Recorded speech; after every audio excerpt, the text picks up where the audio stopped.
So yeah, I mean, one, I would love to thank our fans again. I thought we had an electric atmosphere, just really special to have so many people there supporting us, from students to the community, and just being really excited about, again, the product of Columbia women's basketball. Really excited for Caitlin. I thought today she played like she was the best player on the floor. I told her when we were coming up, I was surprised it took her this long to get a triple-double. But here we are, celebrating history, and overall a balanced team effort, which I was really happy to see. I think just, my teammates, they were finishing shots, finishing layups, making tough plays, and, getting stops so that we could run on the offensive end. It feels like we just won a game, finished the game. I mean, it's, we got big games coming up. We're trying to celebrate this game, but we have to move on. And I'm excited to keep playing, keep going, just giving my team all. I think there was 8 minutes left, and Jada's dad. He yelled. I'm sure everybody heard him. He yelled 2 more. And I was like, okay, wait a second, 2 more what? And then it clicked. I was like, okay. Yeah. You can definitely hear him. So oh yeah. We all can. Yeah, I mean, it's always special playing with our crowd and the community support that we have, that we've built over the past few years. And we're grateful every game. I don't want to take away from this game, but we're grateful every game for our community and how they show out. And I think today was just a great moment for our community, especially with pride and celebrating ourselves, being ourselves.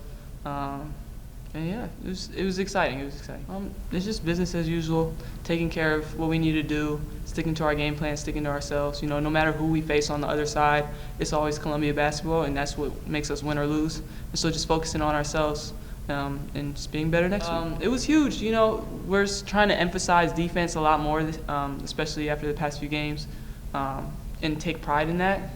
And I think props to Jada. She's our engine on defense, and she really ramped it up. So, that just makes all the rest of us want to work harder.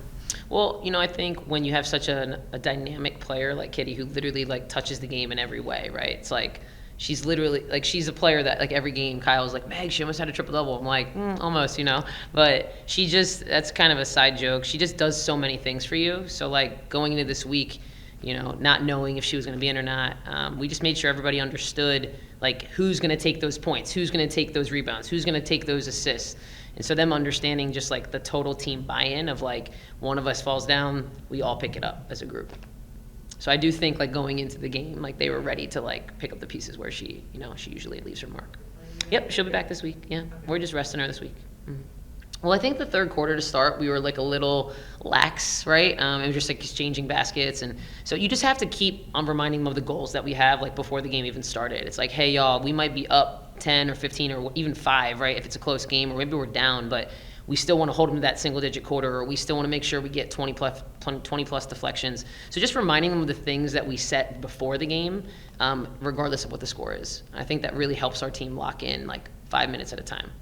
Yeah, same as usual. It's every game to me is just another opportunity for us to get better, right? And so I tell this to our players all the time, but games are that's the fun part of all of this. You really get better in the day-to-day. And if we waste days of practice, or we're not locked in for 30 minutes here or a day here, that's a day that we can't get back, right? So again, it's about not wasting those days. The games, they're going to show up. These kids are warriors. They're competitors. I'm not worried about that. But to me, it's the everyday habits that we're trying to build, because this group I still don't think has really reached our potential. So if we just stay locked in, Penn on Friday is just another game. Mm-hmm.